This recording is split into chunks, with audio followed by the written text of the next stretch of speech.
नमस्कार। संतोष की रिपोर्ट में आप सबों का स्वागत है। और आज हम संतोष की रिपोर्ट में चर्चा करने जा रहे हैं कि बिहार में जिस तरीके की राजनीतिक शून्यता देखने को मिल रही है, क्या आप कह सकते हैं कि आने वाले समय में इस देश की डेमोक्रेसी कहां खड़ी रहेगी? ये बड़ा सवाल है।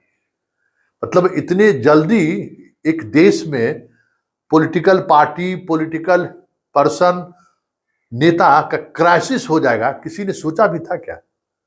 मतलब जैसे लगता है कि पूरी फैक्ट्री बंद हो गई है।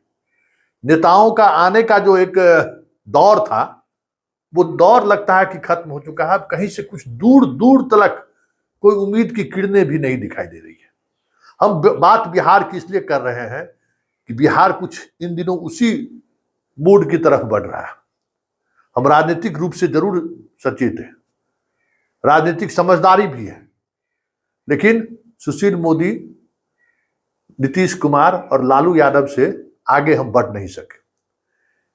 मतलब एक बड़ा गैप, जेपी आंदोलन से निकले हुए छात्र नेताओं के बाद पता ही कहां 77, कहां 2024, एक नेता बिहार पैदा नहीं कर सका। अब देख लीजिए, चारों तरफ घूम कर देख लीजिए, आज कौन नेता है हमारे सामने? या तो विरासत में जो लोग आए हुए हैं, सम्राट चौधरी हो, संजय जायसवाल हो, इस तरह के लोग हैं। कुछ बाहुबली टाइप के लोग राजनीति में हैं, कुछ पैसे वाले लोग हैं, लेकिन कहीं दूर तलक लालू यादव दिखाई दे रहा है, कहीं दूर तलक कोई नीतीश दिखाई दे रहा है, कहीं दूर तलक कोई कर्पूरी ठाकुर नजर आ रहा है, कहीं दूर तलक कोई जगन्नाथ मिश्रा नजर आ रहा है, कहीं दूर तलक कोई श्री बाबू नजर आ रहा है, कहीं दूर तलक कोई सत्येंद्र नारायण सिंह नजर आ रहा है, कोई दूर तलक तक जगदेव प्रसाद नजर आ रहे हैं, कहीं दूर तलक रामेश्वर सिंह नजर आ रहे हैं, कहीं रामलखन सिंह यादव नजर आ रहे हैं। एक से एक पॉलिटिशियन बिहार में हुए, एक से एक। राजेंद्र हाउ से लेके आजादी के आंदोलन की ही तो बात ही छोड़ दीजिए, बाद के दिनों में भी कांग्रेस में भी एक से एक नेता हुए, समाजवादियों में भी एक से एक नेता हुए, लेकिन आज पूरा प्रदेश एक राजनीतिक शून्यता के पास आकर खड़ा कर ठहर गया है। मतलब लोग सोच रहे हैं कि 2025 में क्या करें। मतलब विधानसभा चुनाव में अब कह सकते हैं कि काउंटडाउन शुरू हो चुका है, लेकिन मुद्दा क्या है, चेहरा क्या है, कौन सा चेहरा है? वही चेहरा जिसको 30 वर्षों से आप देख रहे हैं। रामविलास जी चले गए इस दुनिया से, आज बेटा उनका उत्तराधिकारी है, चिराग। लालू यादव मौजूद हैं, लेकिन जिस तरीके से उन्हें सजा मिले, फिर जो चीजें सामने आई, तेजस्वी उनका उत्तराधिकारी। नीतीश अंतिम सांसें ले रहे हैं, राजनीति के उस प्रभाव तक वो पहुंच चुके हैं जहां से अब उनसे कुछ ज्यादा उम्मीद नहीं की जा सकती है। चारों तरफ शून्यता है, और इस प्रदेश का पहला ऐसा चुनाव दिख रहा है जिसमें न मुद्दा है, न कोई इंटरेस्ट है लोगों का। अभी तक चुनाव आते आते क्या होगा कहना मुश्किल है, लेकिन अभी तक तो यही दिख रहा है कि कोई मुद्दा नहीं है, कोई चेहरा नहीं है, लोगों का कोई इंटरेस्ट नहीं दिख रहा है। किसको वोट करने जाएगा भाई? सारी चीजें ठहर सी गई है, एकदम पोखरा का पानी जैसा जो स्थिति होती है ना, कि एकदम ठहर सा गया है। कोई बदलाव की उम्मीद नहीं दिख रही है। प्रशांत किशोर जिस बदलाव को लेकर आगे आए हैं और जिस तरीके की वो राजनीति कर रहे हैं, बहुत मुश्किल है बिहार जैसे राज्यों में जो चला आ रहा ना गठबंधन की राजनीति, उसको वो बहुत ज्यादा हिला देने की स्थिति में मुझे नहीं लगता है कि वो उस स्थिति में है। बहुत कुछ कहते हैं, बहुत कुछ कह भी रहे हैं। 2 अक्टूबर को देखने वाली बात होगी कि 2 अक्टूबर को वो क्या देने जा रहे हैं। जो कह रहे हैं, जिस तरीके से वो बातें कह रहे हैं कि लोगों के बीच से हम नेता निकालेंगे, जैसे लगता है कि महाभारत का कृष्ण ये है, सारथी की भूमिका में रहेंगे और अर्जुन, युधिष्ठिर, भीष्म पितामह, तमाम योद्धाओं की सूची ये तैयार कर रहे हैं। तो जरा प्रशांत किशोर की आज की बात जरा सुन लीजिए। कि प्रशांत किशोर ने इस प्रदेश की राजनीति में कैसे लोगों को आगे लाने की बात कर रहे हैं एक विकल्प के रूप में, जरा उसको पहले सुन लीजिए। मेरा कोई दल नहीं बन रहा, जन सुराज दल बन रहा, जिसको बिहार के 1 करोड़ लोग मिलकर बना रहे।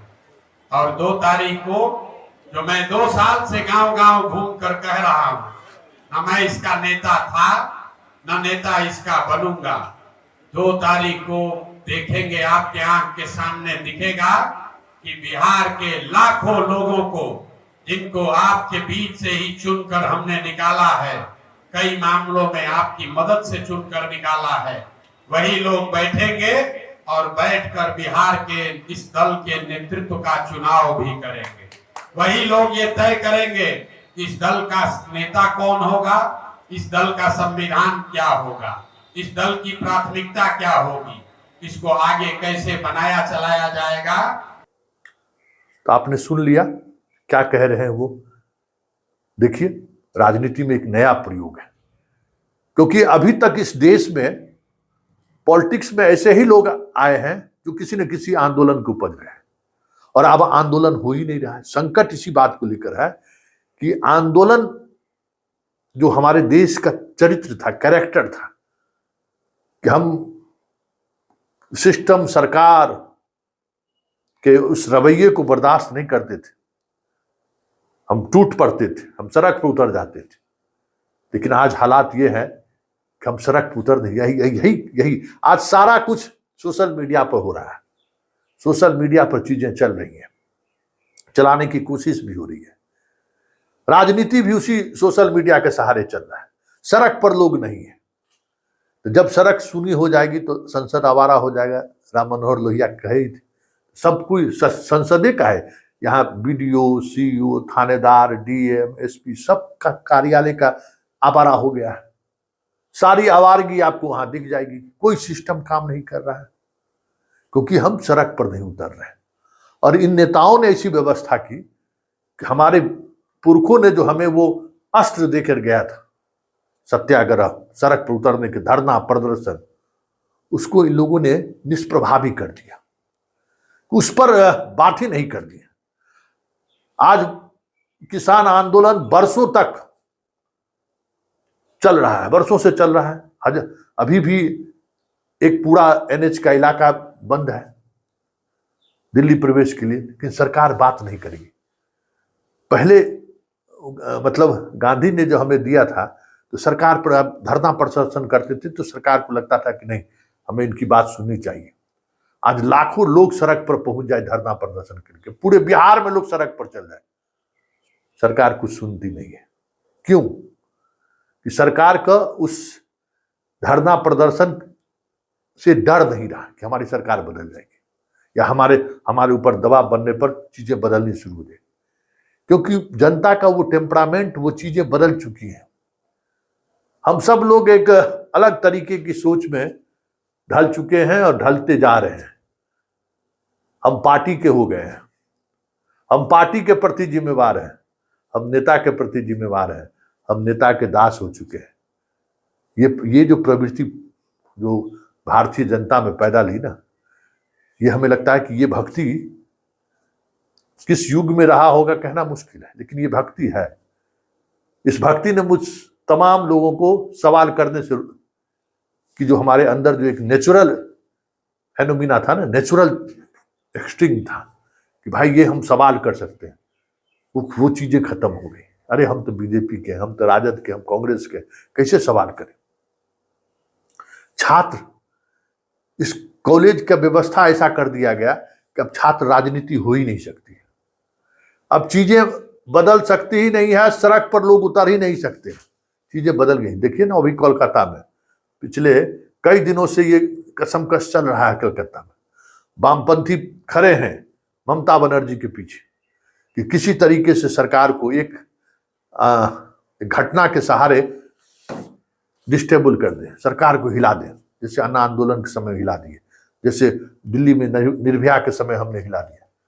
पूरी संघ, पूरा वामपंथी कोलकाता के सड़कों पर है, लेकिन ममता अपने जगह से हिलना तो दूर, ममता उसके हर एक्शन का जवाब दे रही है। एक से एक वीडियो वहां से आ रहा है प्रोटेस्ट का। देखे ना, एक से एक वीडियो वहां से आ रहा है। एक वीडियो कल ही हमने देखा है कि किस तरीके से डॉक्टर वहां काली का रूप धारण करके सड़क पर उतरी हुई है। ये जो है, ये मॉडल जो है वामपंथियों का मॉडल है।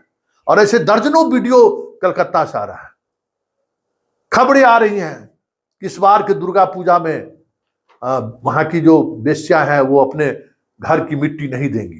क्या क्या मतलब एकदम माहौल बनाने की कोशिश हो रही है, लेकिन फिर भी निर्भया वाला माहौल नहीं बन पा रहा है।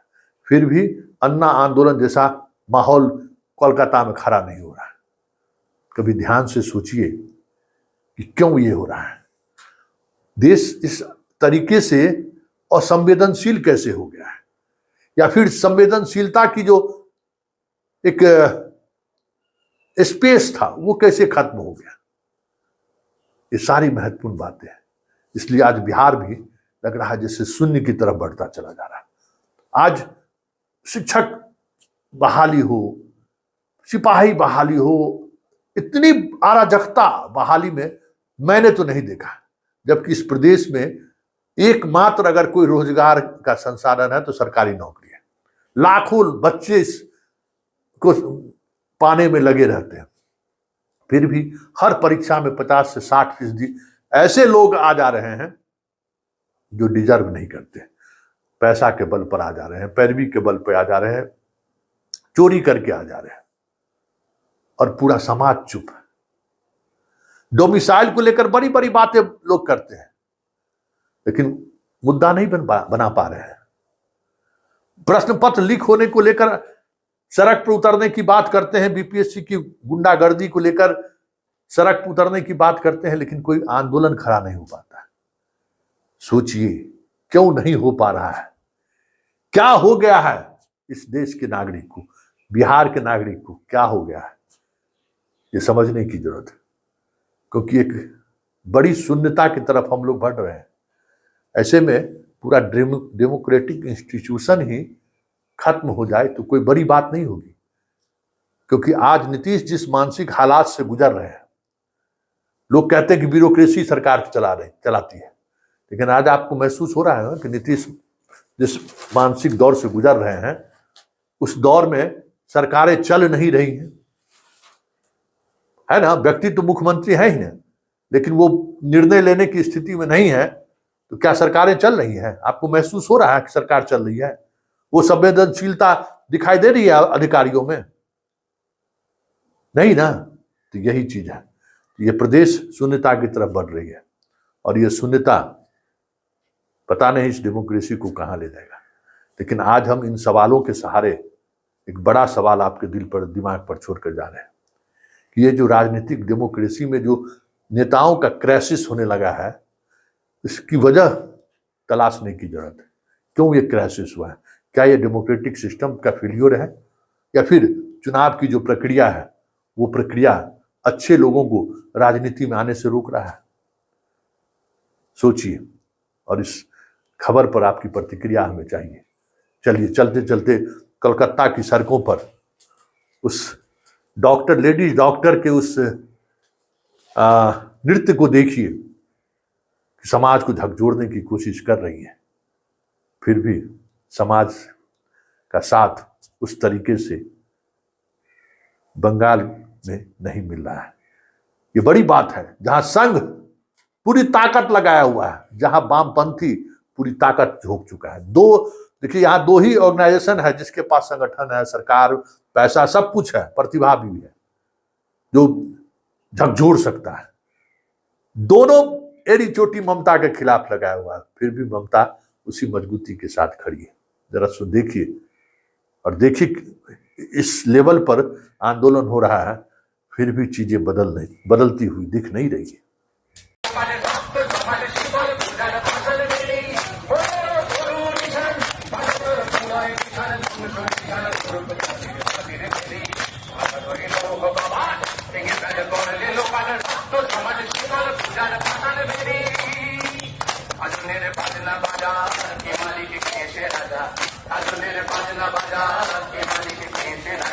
राजा